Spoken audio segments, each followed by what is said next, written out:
Ay, Dios santo.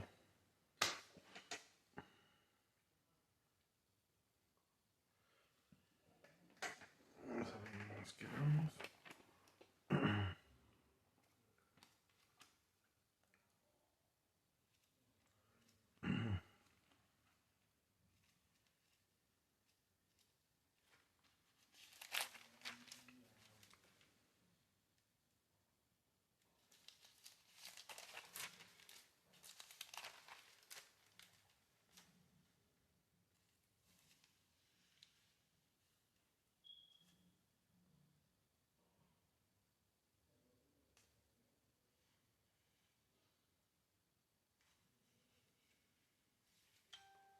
Amén.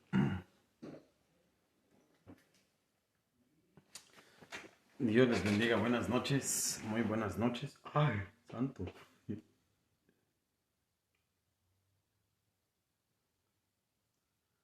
No me digan eso, por favor.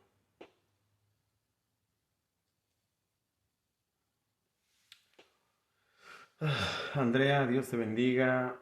Dulce, Dios te bendiga. Xochitl, Dios te bendiga. Buenas noches. Silvia, Dios te bendiga. Muy buenas noches. Mami, Dios la bendiga, madre mía. Buenas noches.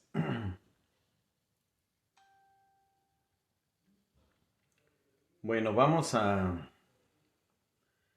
iniciar esta noche nuestra lectura, no sin antes pues hacer una breve oración pidiéndole al Padre que nos dé la sabiduría para poder entender su palabra esta noche. Amén. Vamos a orar. Bendito eres, Dios eterno, toda honor y toda gloria son para ti. Toda honra, toda gloria, toda alabanza, gracias. Gracias sean dadas a Dios, a ti, oh Padre, porque nos permites estar con vida, estar en este momento, en este lugar, para poder iniciar la lectura de tu palabra.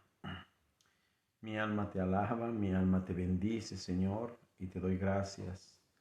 Te pido que tu Espíritu Santo me ayude a poder exponer estos versos de la Escritura para poder explicarlos, Señor, en el nombre de Jesús. Que tu Espíritu Santo me ayude, Padre.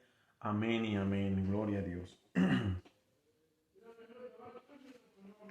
Bueno, Raúl, Dios te bendiga. Hermana Maggie, hermana... bueno, ya saludé a todos. Quiero que continuemos en nuestra lectura de libro de... déjeme ver si puedo limpiar un poquito la cámara. Yo creo que ustedes me ven borroso. Y pues es porque mi celular se me cayó y se rompió exactamente donde está la cámara. Toda se rompió así. Pero creo que todavía me alcanzan a ver un poquito borroso, pero se ve. Así es que pues, abra su Biblia en Primera de Pedro, capítulo 1. Vamos a seguir nuestra lectura que hemos llevado. Y si no me equivoco, hemos terminado empezamos Primera de Pedro, capítulo 1, y llegamos al versículo 6. Y vamos a continuar con el 7, pero vamos a leer desde el 6 para que retomemos los versos en los cuales nos quedamos. Dice así la palabra de Dios del verso 6 en adelante. Para que sometida a prueba vuestra fe, mucho más preciosa que el oro, el cual, aunque perecedero, se prueba con fuego, sea hallada en alabanza, gloria y honra, cuando sea manifestado Jesucristo, a quien amáis sin haberle visto, en quien creyendo, aunque ahora no lo veáis, os alegráis con gozo inefable y glorioso, obteniendo el fin de vuestra fe, que es la salvación de vuestras almas. Los profetas que profetizaron de la gracia destinada a vosotros inquirieron diligentemente, indagaron acerca de esta salvación, escudriñando qué persona y qué tiempo indicaba el Espíritu de Cristo que estaba en ellos, al cual anunciaba de antemano los sufrimientos de Cristo y las glorias que vendrían tras ellos. A esto se les reveló que no para sí mismos, sino para otros, administraban las cosas que ahora os son anunciadas, por lo que os han predicado el Evangelio por el Espíritu Santo, enviado desde el cielo, cosas en las cuales anhelan mirar los ángeles. Hermana Alice, Dios le bendiga, juntamente con toda su familia. Mire, hermano, esto es muy, muy interesante, ¿verdad? Lo que vamos a leer y a explicar en esta noche. Así es que voy a comenzar a explicar desde el verso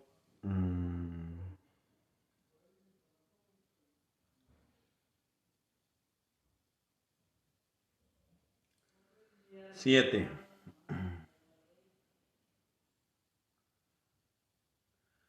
Ok.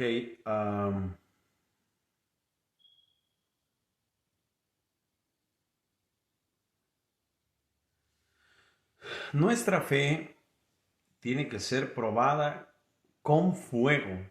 Y yo creo que aquí nosotros vamos a aprender algunas cosas que a veces no comprendemos. Y yo creo que de esto expliqué un poquito la semana pasada. ¿Se ha preguntado usted alguna ocasión si Dios sabe qué tipo de fe tiene usted? ¿Usted se ha puesto a pensar en qué tipo de fe tiene usted? Se prueba con fuego la fe. Nuestra fe no es probada porque Dios no sabe qué tanta o qué tipo de fe tenemos. No es probado por eso, ¿verdad? Y claro que Dios sabe cuánta fe y qué tipo de fe tienes tú. Imagínate esta escena. Si en este momento tú estás en tu casa, quizás sentada en el sofá, en tu recámara, o estás en la mesa, o no sé dónde te encuentres en este momento. Pero imagínate que en un parpadear, en un abrir y cerrar de ojos, ¡pum!, eres trasladado y Dios te pone en un desierto. Y volteas a tu lado izquierdo y volteas hacia el lado derecho y volteas hacia atrás y volteas a ver enfrente y lo único que ves es arena, desierto. ¿Qué harías en ese momento? ¿Te desesperarías? ¿Gritarías? ¿Llorarías? ¿Correrías? ¿Hacia dónde correrías? ¿Qué harías si pasa un día, pasan 2 días y comienzas a darte cuenta que caminas y eso no tiene fin y te empiezas a quedar, bueno, de por sí no tienes alimento, no tienes agua y tus fuerzas empiezas a menguar y el calor del sol comienza a deshidratarte? ¿Qué harías? Yo creo que muchos dirían, hasta aquí llegaron mis días, ¿verdad? Aquí voy a morir en este desierto. Ahora, si tú te encuentras en ese desierto y de pronto escuchas una voz que dice, camina, vas a encontrar agua, ¿qué dirías o qué pensarías? Tal vez dirías, agua en este desierto. ¿Qué tipo de... ¿Tú crees que Dios no conoce tu fe? Dios sabe si tú en ese desierto aún confiarías en Él o te rendirías. Dios lo sabe. Es probada porque nosotros somos ignorantes en cuanto a qué tipo de fe tenemos. ¿Será verdad esto, hermano? Que en muchas ocasiones nosotros mismos somos ignorantes de la fe que tenemos. Por eso es que Dios prueba nuestra fe. Porque Dios sabe que nosotros muchas veces somos ignorantes a la fe que tenemos. ¿Cuánto tú confías en Dios? Ahora, ¿tú sabes cuál es el nivel de fe que tú tienes? Anoche, mientras yo me quedé atascado ahí en el tráfico que ocasionó el accidente cuando yo venía de mi trabajo, me puse a escuchar una prédica y hablaba precisamente de la fe y la sanidad divina. Y ahorita concuerda, como con lo que yo estaba oyendo anoche, concuerda con lo que yo estoy leyendo en este momento. El propósito de Dios en las pruebas es el demostrar la calidad duradera de tu fe. Ahora, a lo mejor puedes decir, yo sí tengo fe. Ok, qué bueno que tengas fe. Pero tu fe, ¿cuánto tiempo dura? Sí, porque a veces pensamos que tener fe es tener fe un día, 2 días, 3 días, 4 días, 5 días, una semana, 2 semanas, 3 semanas. Y como te das cuenta que aquello que pides y no llega pronto, tu fe se desinfla. Supongamos cuando esperamos el cambio de un hijo. Cuando la mamá ora por su hijo drogadicto, cuando ora por su hijo borracho, cuando ora por el esposo, por alguien de la familia, y entonces empieza a orar la mamá por esa hija, por ese hijo borracho, y se da cuenta que pasa 1 mes, 2 meses que lleva orando, 3 meses, 4, un año, y no cambia a su hijo borracho, no cambia a su hija borracha. ¿Cuánto dura tu fe? Por ejemplo, ahorita que estoy mencionando esto, por ejemplo, yo puedo una vez más mencionar a mi madre. Mi madre oró por mí no sé cuánto tiempo, yo con exactitud no sé cuánto tiempo oró por mí mi madre para que yo saliera de las drogas, para que yo saliera del alcohol. Pero sí le puedo decir que mi madre oró por mi hermano Jorge, el que murió. Ella oró 35, no, oró aproximadamente, para no errarle, le voy a poner 20 años. 20 años oró por su hijo para que él fuera salvo. Ahora, ¿cuánto dura tu fe? La fe de mi mamá fue probada con su hijo y Dios se dio cuenta que su fe es sólida, pues duró más de 20 años para alcanzar a su hijo. Ahora, mi mamá tiene aproximadamente como 23, 24 años de conocer a Cristo.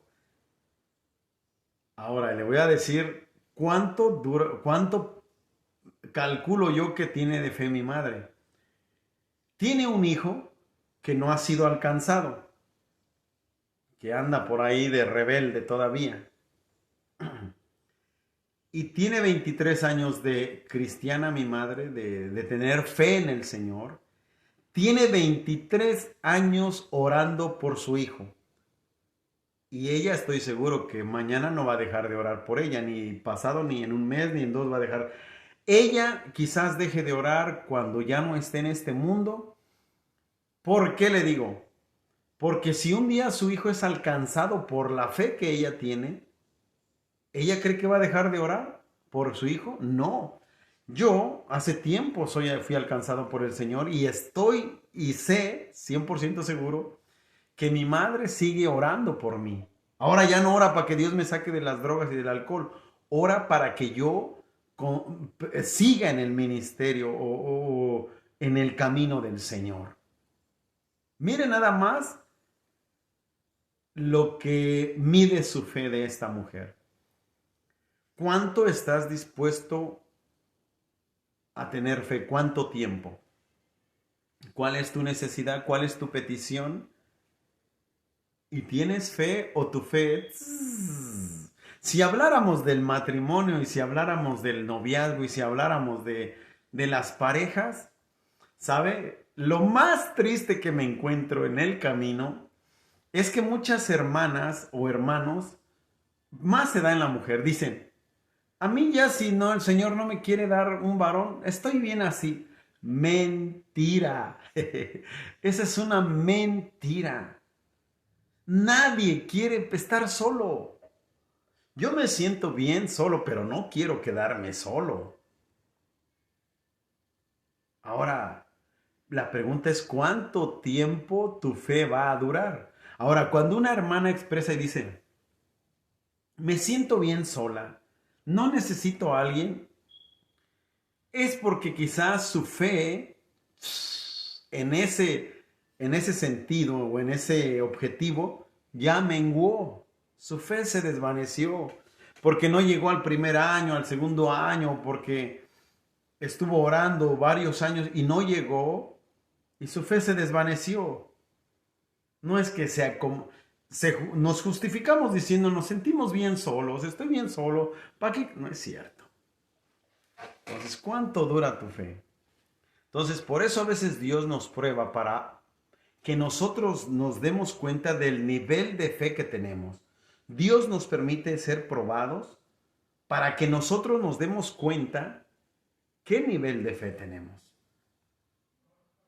Yo, por ejemplo, no me siento viejo, ni tampoco siento que se me pasó el tren, ni tampoco siento que la vida ya se me arruinó porque no ha llegado mi esposa. Yo sí creo que va a llegar, pero yo lo he puesto en manos de Dios. Amén. Ciertamente es el honor de la fe el ser probado. ¿Podría decir un hombre, tengo fe, pero nunca he tenido que creer bajo dificultades? ¿Sabe cuándo se demuestra si una persona tiene fe? Cuando en medio del problema y de la dificultad se mantiene firme y confiado en Dios. Ahí demuestra que su fe es verdadera. ¿Quién sabe si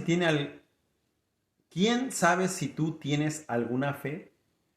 Solamente Dios lo sabe.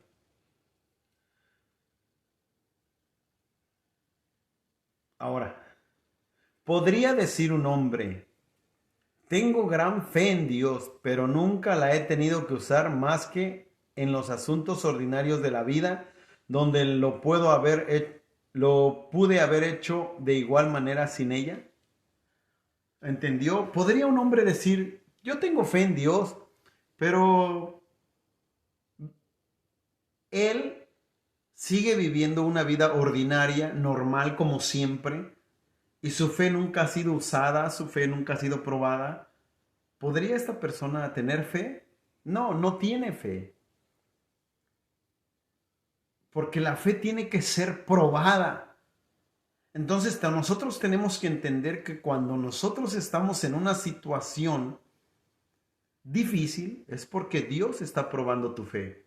¿Se acuerda el testimonio que les conté ahora que fui a Phoenix, Arizona? Lo que me pasó en el camino. Ahora que leo esto yo puedo entender que Dios estaba probando mi fe. Dios estaba viendo si yo me iba a volver loco, me iba a desesperar, iba a dejar el carro tirado ahí, me regreso para Texas, ya no voy por estos muchachos. Dios prueba nuestra fe. Necesita Dios probar nuestra fe. Ahora, ayer que estaba yo escuchando este tema de la fe y la sanidad divina, al escuchar el tema yo podía analizar y pensar y decir, wow, verdaderamente yo sí tengo fe que esto pueda hacerlo Dios o que lo haga de esta manera. O si yo me encontrara en esta situación, sé que puedo soportar esto.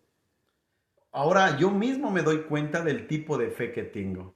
Entonces Dios nos prueba para darnos nosotros mismos cuenta de qué tipo de fe tenemos. Hazte esa pregunta. ¿Tú sabes qué nivel de fe tú tienes? ¿Ha sido probada tu fe? O pregúntate también, hace tiempo que yo no tengo pruebas. Quizás ni siquiera sabes qué nivel de fe tienes porque estás viviendo una vida ordinaria. Que si tienes fe o no tienes fe, pues ni cuenta te das porque tu vida siempre es la misma y tu fe quizás no está siendo probada o no ha sido probada.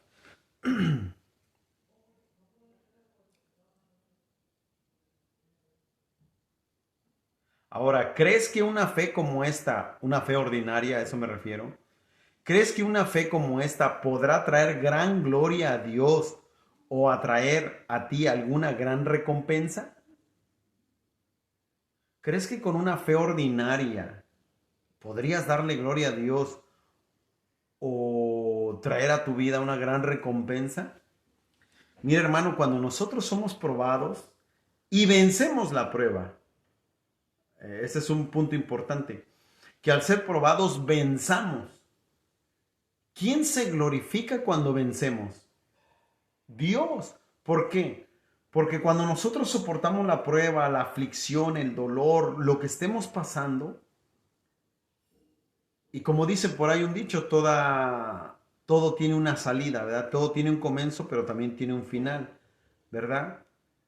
La misma Biblia dice que nadie puede ser probado más de lo que está de lo que puede soportar. Dios no pondrá una carga que no pueda soportar.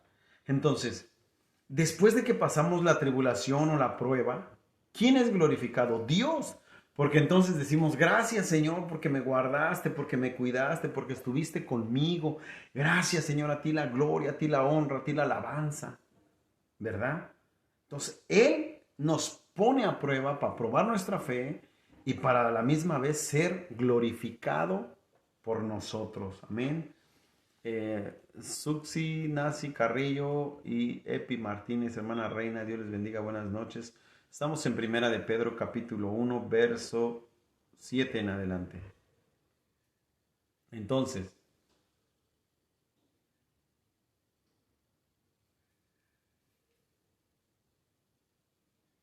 no se vale tener una fe ordinaria. Así es, Xochitl. La fe viene por el oír y el oír la palabra de Dios. También podemos orar, ¿verdad? Como aquel hombre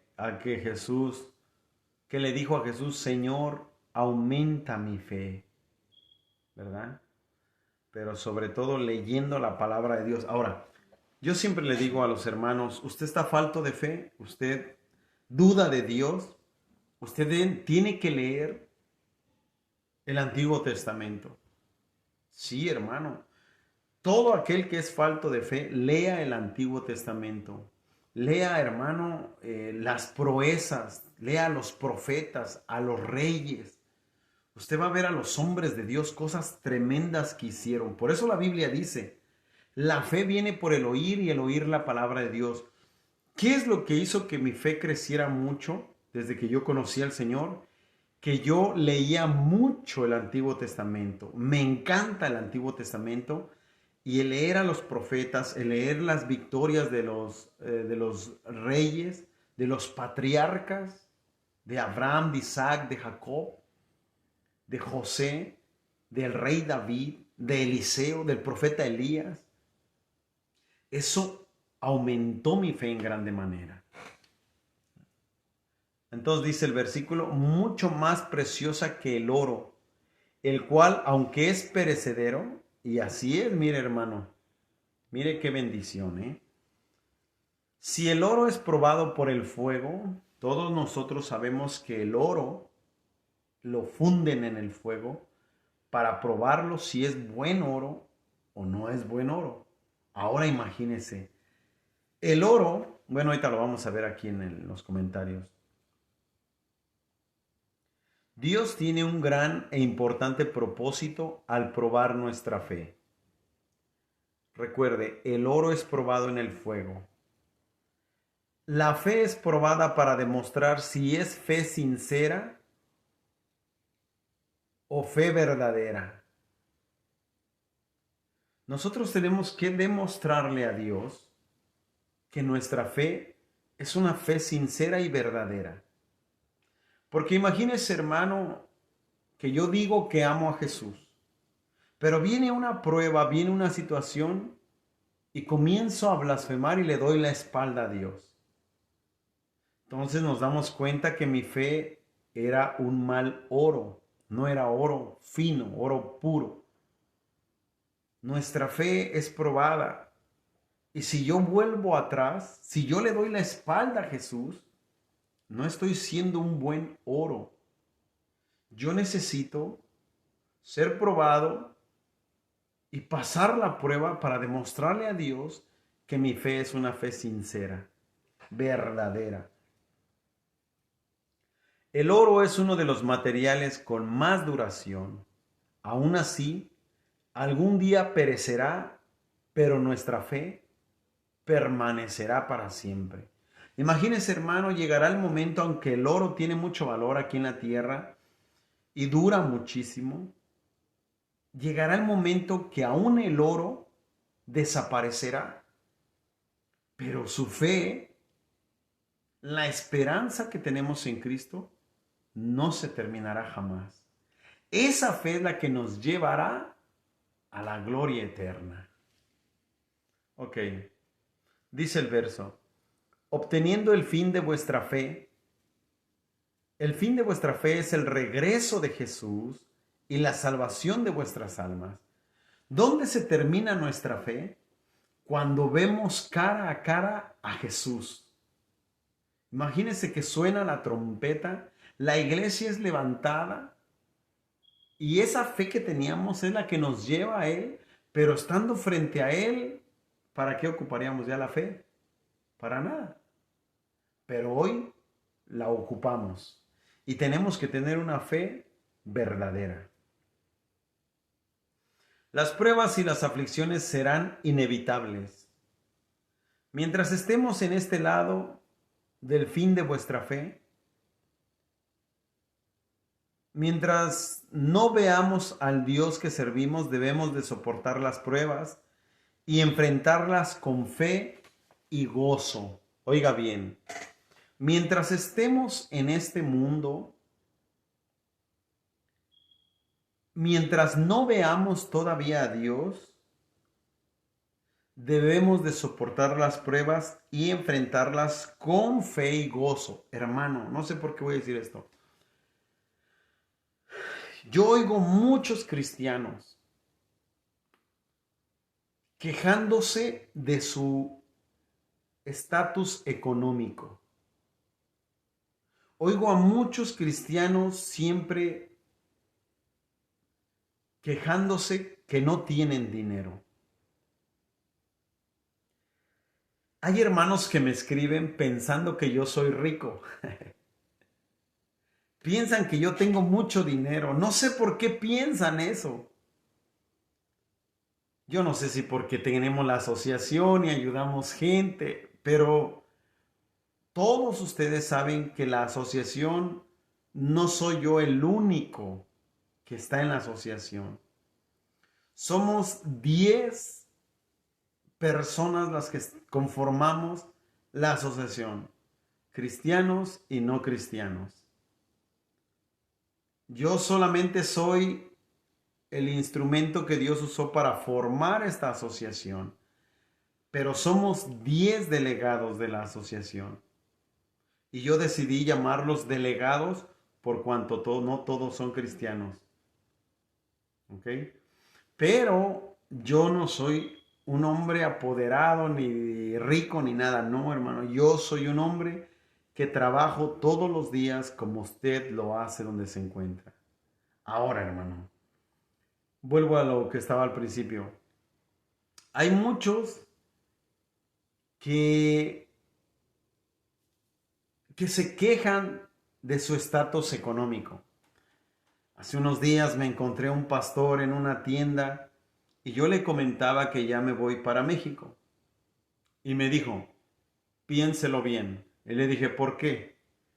Y dijo, porque allá está muy difícil.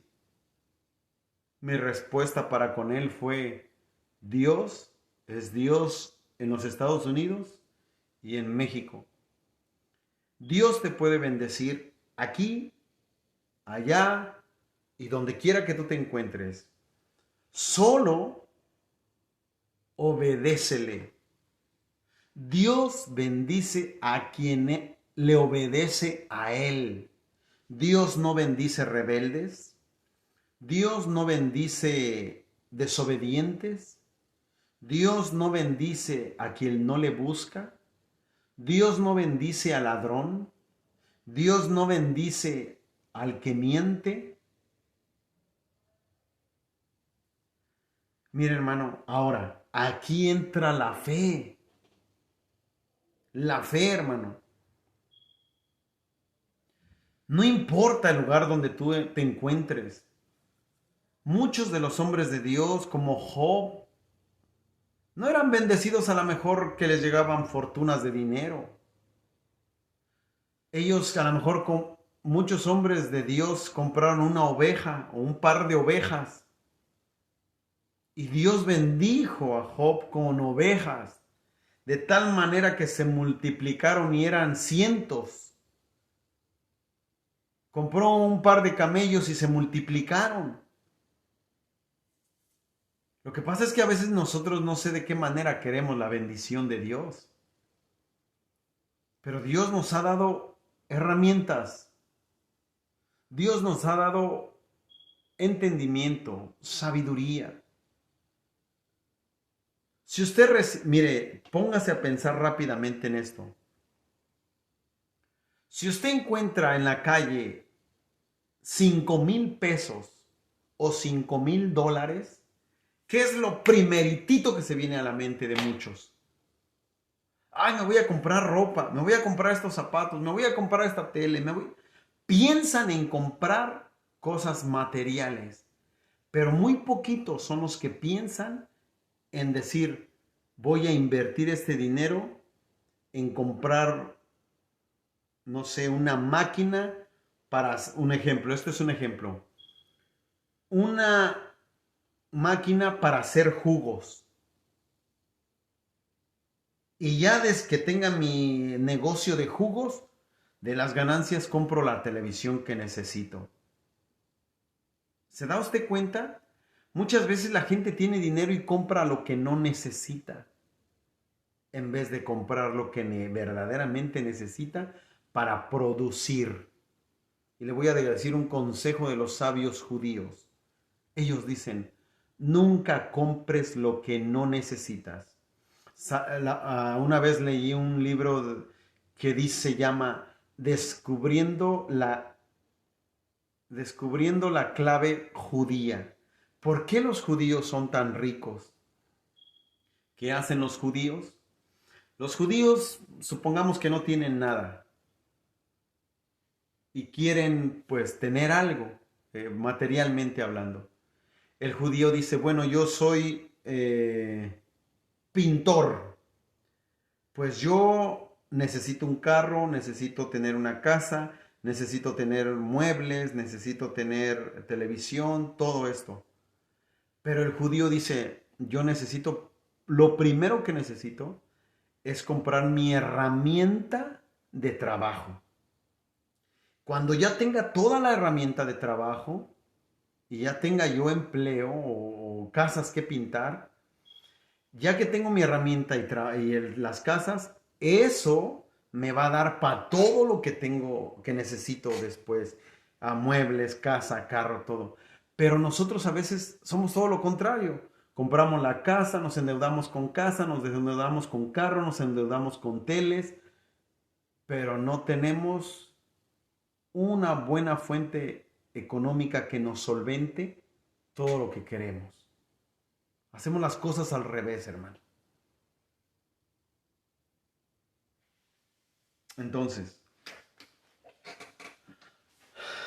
volvemos a la fe.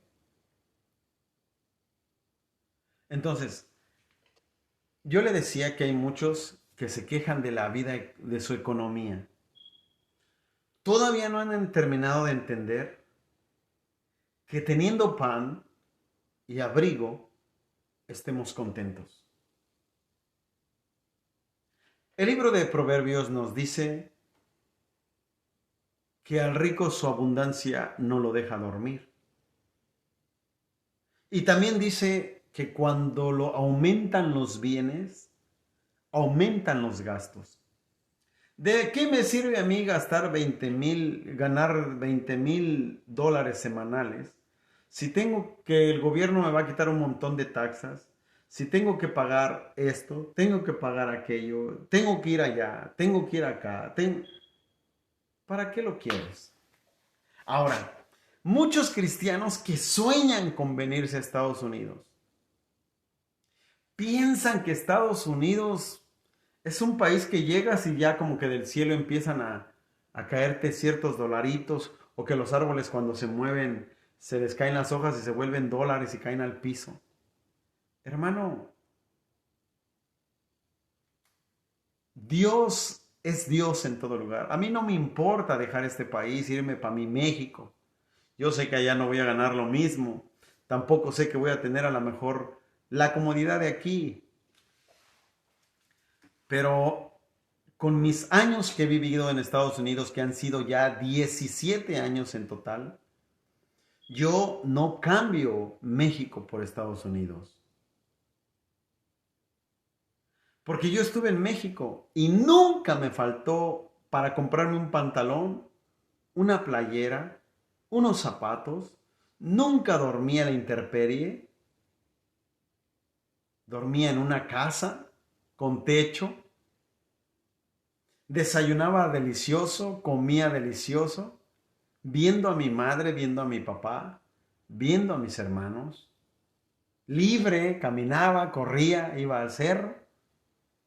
Pero mucha gente quiere dejar lo que verdaderamente es una riqueza por venir aquí a un lugar donde muchas veces, como dijo aquella canción, esto se convierte en una jaula de oro.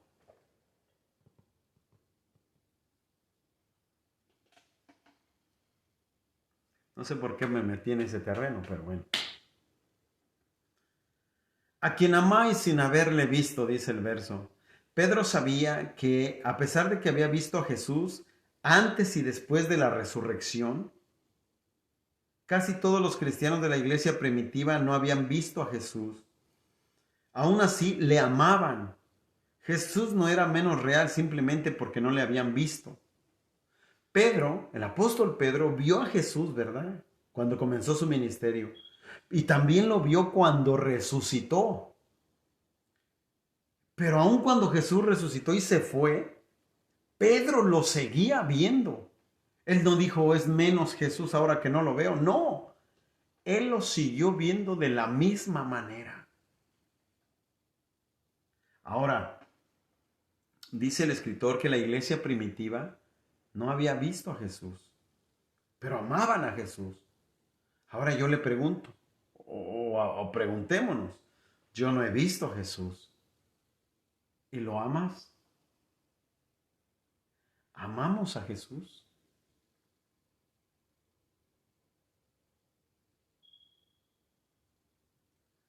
¿Cuánto tú amas a Jesús?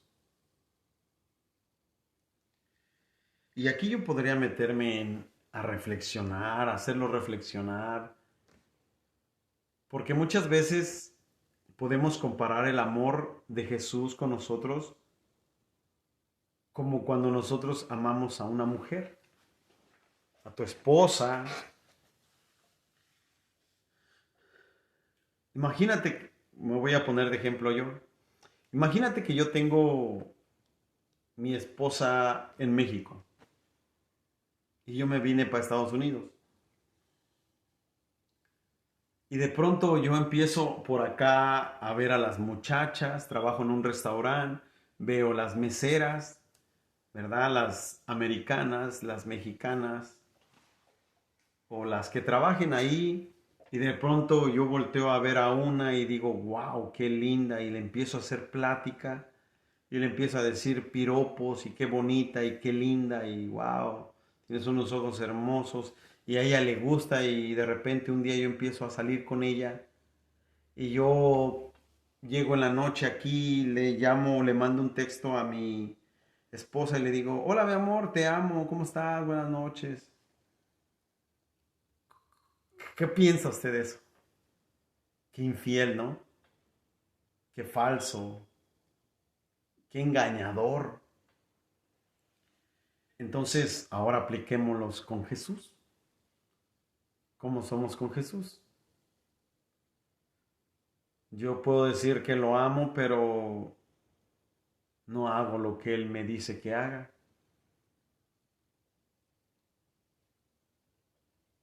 ¿Es muy difícil obedecer a Jesús?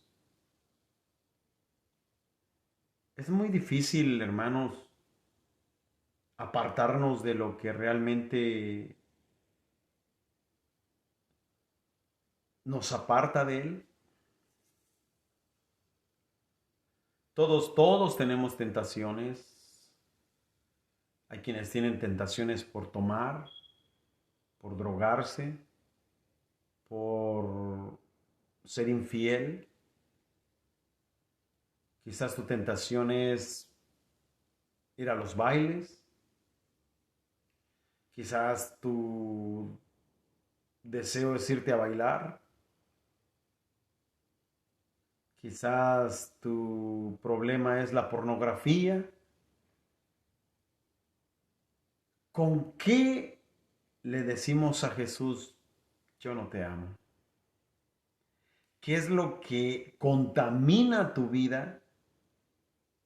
Que te grita a tu conciencia, tú no amas a Jesús porque te aferras a este estilo de vida, te aferras a este pecado, no lo quieres soltar, no lo quieres dejar y eso te deja saber que tú no amas a Jesús, porque a quien se ama no se lastima. ¿Cierto o falso? A quien se ama no se lastima. Yo entiendo que a veces como cristianos caemos en pecado, fallamos, cometemos errores, pero hay quienes pecan, pero luchan por vencer ese pecado y ya no estar en ese pecado. Y eso es bueno. Pero cuando tú insistes en esa forma de vida de pecado y dices, amo a Jesús, ¿realmente Jesús tomará ese te amo como un te amo verdadero o un falso te amo?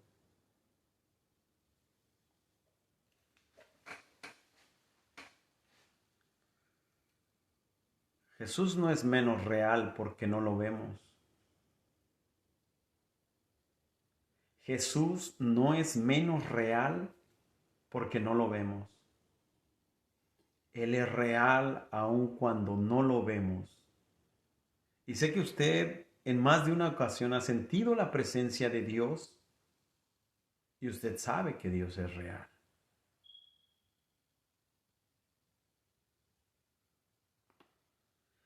Hay una igualdad entre los creyentes del tiempo presente y los que vivían en el tiempo de la encarnación. Porque Cristo para un alma creyente es el mismo hoy, ayer y por siempre. Siempre lo hemos dicho, ¿no? Jesús es el mismo de ayer, de hoy y de siempre. La traducción de las palabras gozo inefable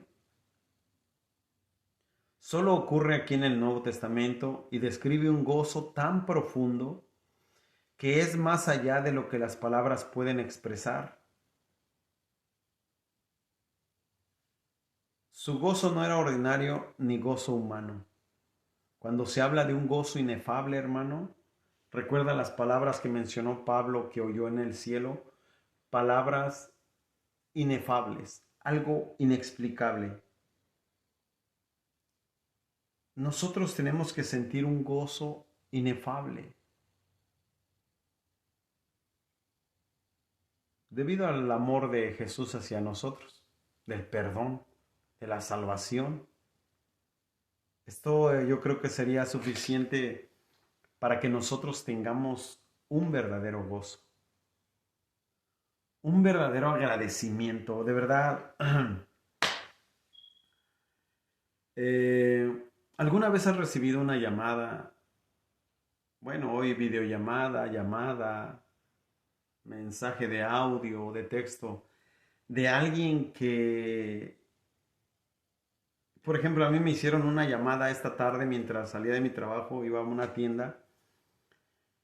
Estaba estacionándome y recibí una videollamada de alguien que de verdad no lo esperaba y me provocó muchas cosas, pero fue algo hermoso, hermosísimo. Me provocó un gozo, pero no el gozo que debe de provocarte el saber que Dios tiene la mirada puesta en ti. Eso debería de provocarte un gozo inefable. Que Jesús te ama, que Jesús te perdonó, que Jesús está a tu lado, que Jesús te cuida, que Él ordena a sus ángeles a que te vayan a cuidar donde quiera que andes. Y sobre todo, que su Espíritu Santo ha derramado de sus frutos sobre nuestras vidas y que debiésemos de tener en nuestras vidas un gozo inefable. Pero cuando la persona no tiene un gozo inefable, cuando su pecado, su insistencia en el pecado, le roba el gozo. Es ahí cuando muchos cristianos han dejado de tener gozo porque hay algo que está estorbando que se sientan bien delante de Dios.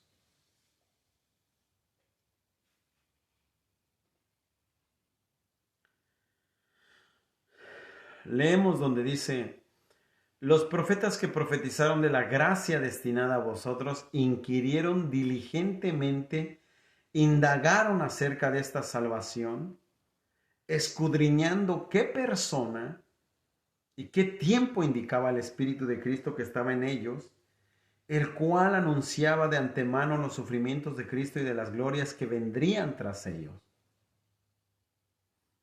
A esto se les reveló, o sea, a los profetas se les reveló que no para sí mismos, o sea, no era para ellos, sino para nosotros. Administraban las cosas que ahora os son anunciadas por los que os han predicado el Evangelio por el Espíritu Santo enviado del cielo. Cosas en las cuales anhelan mirar los ángeles. Mire, hermano, nosotros tenemos un lugar más privilegiado que los ángeles. Pero bueno, voy a hablar de eso más adelante. Era importante para Pedro y todos los escritores del Nuevo Testamento para demostrar que su enseñanza no era ninguna novedad, pero se anunciaba de antemano por los profetas, entendiendo que esto hacía que la salvación fuera algo mucho más grande para la mente de los lectores afligidos de Pedro. O sea que la salvación y Jesús mismo no era un tema nuevo, era un tema del cual los profetas hablaron siglos atrás, hablaron de esta salvación. Por ejemplo, Isaías, que dice: porque un niño nos es nacido 700 años antes de Jesucristo. El profeta Isaías habla y dice: porque un niño nos es nacido, varón nos es dado, y el principado sobre su hombro, y se le llamará admirable, consejero, Dios fuerte, Padre eterno, príncipe de paz. ¿Y de quién está hablando el profeta Isaías? De Jesús. De Jesús. El mismo profeta Isaías nos habla del siervo sufriente. Herido fue y molido por nuestros pecados, y el castigo de nuestra paz fue sobre él. Por su llaga fuimos nosotros curados, dice la palabra. ¿De quién está hablando el profeta? De la crucifixión de Jesús. O sea que este tema no era nuevo, sino que los profetas hablaron. Los profetas sabían. Daniel, por ejemplo, Daniel habla de la muerte de Jesús.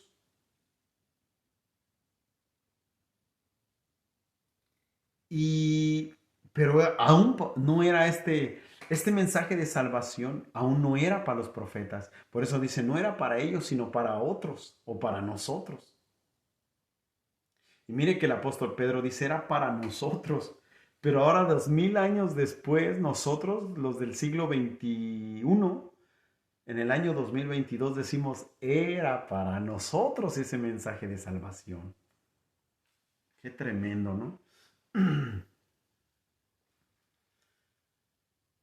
Pedro no buscaba comprobar la certeza de sus enseñanzas acerca de la salvación, demostrando que estaba de acuerdo con los profetas. Más bien, buscaba animar a sus lectores afligidos, demostrando y comprendiendo la grandeza de la salvación por la cual estaban siendo afligidos. Lo que pasa es que Pedro le está escribiendo a una iglesia que se encontraba afligida. Y entonces por eso Pedro dice que cuando estén en diversas pruebas, Dios está probando su fe. Si te encuentras en alguna prueba, Dios está probando tu fe. Luego dice, profetizaron de la gracia destinada a vosotros. Los profetas del Antiguo Testamento deseaban ver exactamente la gracia del nuevo pacto que venía. El profesar por el Espíritu de Cristo, sabían algo de sus sufrimientos y las glorias, pero mucho menos de lo que deseaban saber. Uno solo se puede imaginar lo emocionado que estaría Isaías al leer el Evangelio de Juan. ¿Se imagina usted que el profeta Isaías hubiese podido leer el Evangelio de Juan como usted y yo? Yo me imagino que si Elías, Eliseo, Moisés, Abraham, hubieran tenido la oportunidad de leer Mateo, Marcos, Lucas y Juan como nosotros, wow, yo creo que esos profetas se vuelven locos de gozo inefable. Aquí surge una pregunta. Y muchas veces usted y yo tenemos Mateo, Marcos, Lucas, Juan, Hechos, Romanos, Primera de Corintios, Segunda de Corintios, Gálatas, Efesios, Filipenses, Colosenses, Primera y Segunda de Tesalonicenses, Tito, Hebreos, Santiago, Filimón, Primera de Pedro, Segunda de Pedro, Primera, Segunda y Tercera carta de Juan, Judas y Apocalipsis. Y no pasan días y no leemos ni un solo libro. ¿Cómo ve usted? ¿Qué haría el profeta Isaías en tu lugar? Muchas veces nosotros no abrimos la Biblia para leerla. ¿Qué harían ellos en tu lugar? O en mi lugar. Los profetas del Antiguo Testamento sabían mucho, pero también se les había escondido mucho, incluyendo el carácter de la iglesia y la mera esencia de la vida e inmortalidad. ¿Sabe que los profetas sabían muy poco de la inmortalidad? ¿Sabían muy poco de la vida eterna? ¿Del paraíso? ¿Usted cree, quién cree los profetas nunca supieron de las bodas del Cordero? O sea que seguir a Dios en aquellos tiempos, pienso que a veces era más difícil que ahora, hermano. Hoy nosotros tenemos el libro de Revelación, de Apocalipsis, el cual nos habla de la vida eterna, de la condenación eterna, cielo nuevo y tierra nueva. Aún nos da características de cómo es esa ciudad, la nueva Jerusalén. Calles de oro, mar de cristal, el árbol de la vida. Se nos habla de los querubines, del trono de Dios, de los 24 ancianos. Tantas cosas que el libro de Apocalipsis nos presenta y nos deja ver cómo es el cielo, qué hay en el cielo. Y los profetas, muchos de ellos no supieron. Algo tremendo, ¿verdad? Déjenme ver a qué hora son. Faltan 5 minutos. A estos se les reveló que no para sí mismos, sino para nosotros, Los profetas entendieron que ellos administraban a las personas más allá de ellos. O sea, los profetas entendieron que no era para ellos esta promesa, sino para alguien más adelante de ellos. Al igual que a las personas de su tiempo. Estas cosas que predicaban los profetas fueron reportadas como hechos por los apóstoles. Las cosas que ahora os son anunciadas por los que os han predicado el Evangelio. ¿Quién estaba predicando la palabra en ese entonces? Pedro, los otros 11 y muchos otros siervos que fueron ganados por estos hombres de Dios. Hermanita Miriam, Dios te bendiga. Hermanita Mayra, Dios le bendiga. Buenas noches, qué bueno verla por aquí. Dios te bendiga. Bueno, porque conocemos al quién, cuando dice así, está hablando de Jesús, y al cuándo, el día de Jesús. De las profecías del Antiguo Testamento, estos deberían de ser de mucho más interés para nosotros que de lo que eran en aquellos días de los profetas. Se imagina al profeta Ezequiel leyendo el libro de los Hechos. Ezequiel leyendo cómo la iglesia se formó. Se imagina al profeta Joel, que profetizó y dijo que en aquellos días los jóvenes verán visiones y esto, y los ancianos soñarán. Se imagina cuando dice el profeta Joel, y derramaré mi espíritu. Se imagina que el profeta Joel leyera Hechos capítulo 2, cuando el Espíritu Santo desciende en el monte alto sobre los que estaban ahí orando, y lo que sucedió ahí.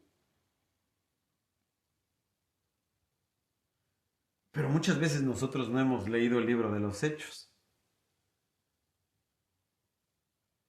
Ahora, estamos hablando de los profetas, que los profetas, ¿cómo se hubiesen sentido si ellos tuviesen el privilegio de leer las cartas de Pablo? Imagínense que Elías o Juan el Bautista leen las cartas paulinas, las cartas del apóstol Pablo.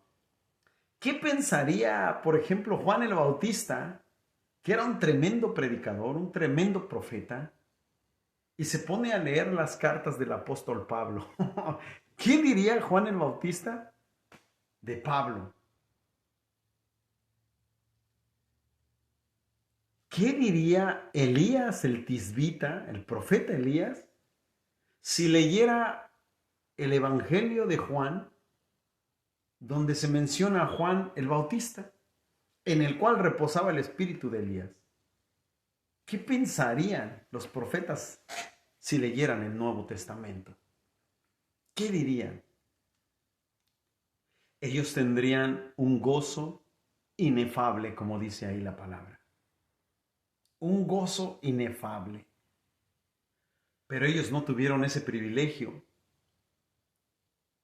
Lo tenemos tú y yo, ese privilegio de leer el Nuevo Testamento. Pero vamos a ver quién más desearía tener lo que tú y yo tenemos en nuestras manos. ¿Quieres saberlo? Si Dios quiere, mañana voy a hacer otra lectura. Debido a que ayer no hice una lectura, me voy a esforzar por mañana hacer otra lectura con ustedes. Así es que no falte. A todos los que se acaban de conectar, Vero Torres, Dios te bendiga. A todos los saludo en el amor del Señor, que Dios le bendiga, que tenga una excelente noche. Y pues bueno, hay mucha tela que cortar de cada versículo de la Escritura. El tiempo se pasa rápido. No avanzamos mucho, pero nos seguimos gozando. Una disculpa por lo de ayer, hermano, no pude llegar a tiempo debido a que hubo un accidente en la carretera y pues nos quedamos en el tráfico atorados. Que Dios le bendiga, pase bonita noche. Shalom, shalom.